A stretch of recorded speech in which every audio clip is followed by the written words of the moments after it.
بھی اس کو اپنا وکیل بنائیں گے کہ جا کے ہماری قربانی کراؤ. یہ نہیں ہے کہ جس کی مرضی ہے جو آئے جہاں چاہو ذبح کر دو. باقی جن لوگوں نے بینکوں کو دیا ہے، بینک ہر حال میں قربانی کرتے ہیں، لیکن وقت کی پابندی نہیں ہو سکتی، کیونکہ جن نے لاکھوں بکریاں ذبح کرنی ہیں وہ ایک ٹائم پہ ساری کیسے ذبح کر سکتے ہیں؟ تو افضل تو یہ ہے کہ اپنے ہاتھ سے ذبح کریں.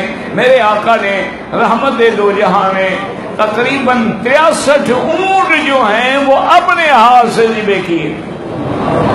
اچھا، اونٹ میں نہر ہوتا ہے، یعنی کھڑا کر کے اس کو ذبح کیا جاتا ہے، اور باقی جانور جو ہیں ان کو گرا کے ذبح کیا جاتا ہے، ان کو نہر کیا جاتا ہے. اور اونٹ کے اندر یعنی یہاں نیچے سے ذبح کیا جائے گا، اور جانور باقی جو ہے یہاں اوپر سے ذبح کیا جائے گا. اور وہ گوشت جو ہے آپ ایک حصہ خود بھی استعمال کر سکتے ہیں. تو بہرحال یاد رکھیں کہ آپ نے کنکری ماری، قربانی کرائی، سر منڈانا افضل ہے. سر میں اس طرح پھروائیں کہ حضور پاک نے 3 دفعہ دعا مانگی ہے اس طرح پھرانے والوں کے لیے، اللہم اغفر للمحلقین. صحابہ نے کہا حضور مقصرین جن نے کٹا ہے ان کے لیے، فرمایا اللہم اغفر للمحلقین. انہوں نے کہا حضور جن نے بال کٹائے ہیں، فرمایا اللہم اغفر للمحلقین.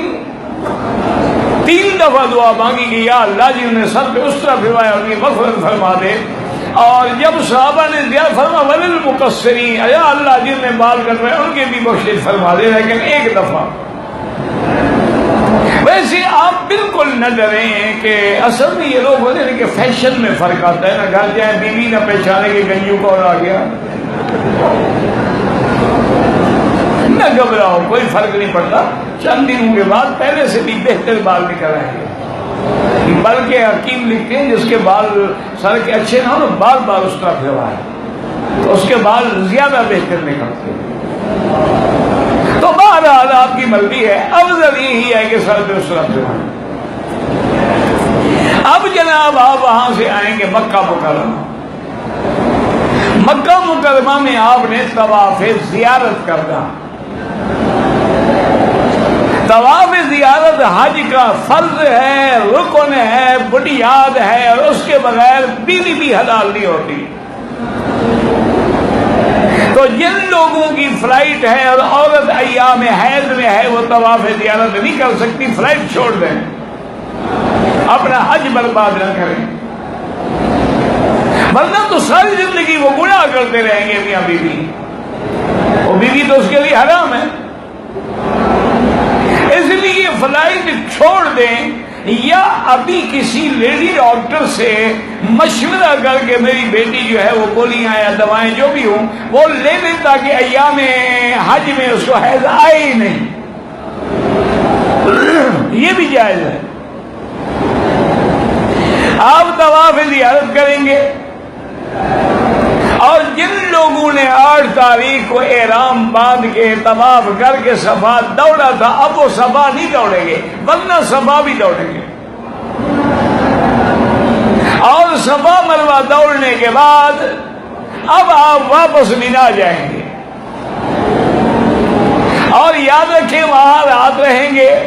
اور 11 تاریخ کو اب 11 تاریخ کو کنکریوں کا وقت جو ہے وہ زوال کے بعد شروع ہوگا. کیا مانا؟ زہر کے بعد، یوں سمجھ لو.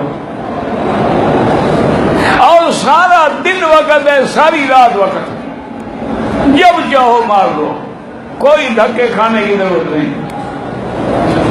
اسی طرح پھر 12 تاریخ کو بھی وقت زوال کے بعد شروع ہوگا، اور سارا دن جائز ہے.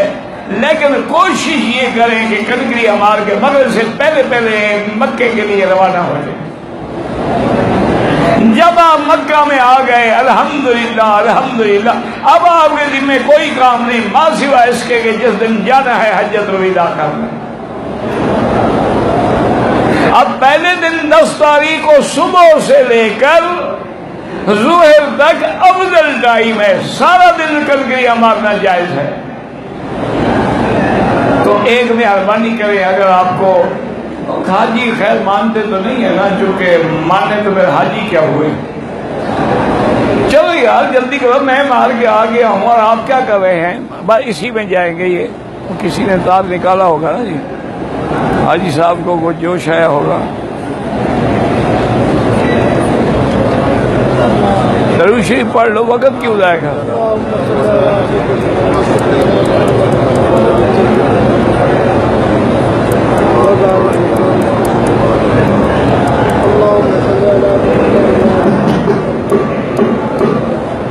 اللهم صل على سيدنا محمد وعلى ضرور پڑھو لیکن شوق سے، شوق توجہ کر کے پوری توجہ ہو۔ اللهم صل على سيدنا محمد وعلى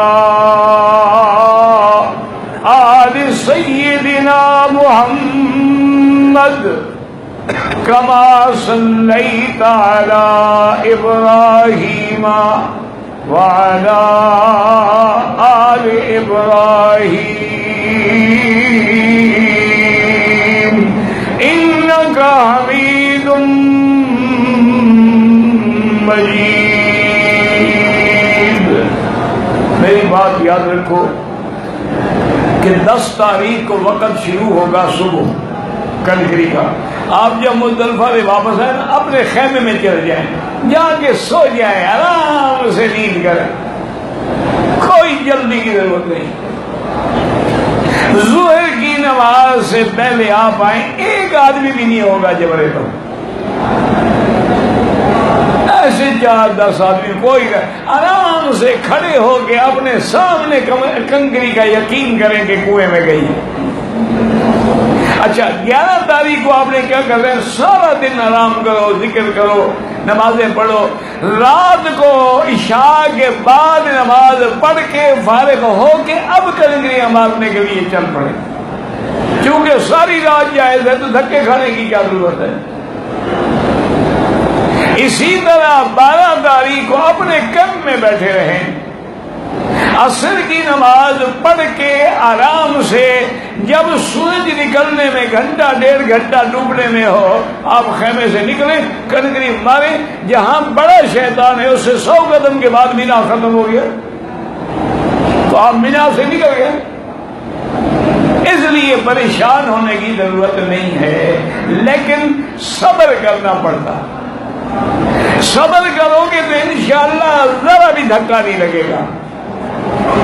اور دوسرا ایک بات یہ بھی کریں، اگر آپ کے ساتھ عورتیں ہیں تو ان کو بھی پیسے دے دیں اور ان کے کسی کپڑے پر بھی معلم کا نام، مکتب نمبر، روڈ نمبر، مینا، عرفات، اپنا ٹیلی فون نمبر سب لکھ دیں، کارڈ ہے گر جائے، اور اس کو بتائیں کہ گھبرانے کی کوئی ضرورت نہیں، کوئی پولیس والا ہے اس کو بتا دو۔ اچھا اسی طرح جب طواف زیارت کے لیے آئیں تو گیٹ نمبر اپنی بیویوں کو سمجھا دیں کہ جی ہم نے گیٹ نمبر 74 سے 72 سے 73 سے مثال کے طور پر یہاں اگر اپنا فارغ ہو جائے یہاں آگے بیٹھ جاؤ، بس ہم یہی آگے آپ کو ڈھونڈیں گے، تو کبھی کوئی غم بھی نہیں ہوگا اور پریشانی بھی نہیں ہوگی۔ واللہ اعلم۔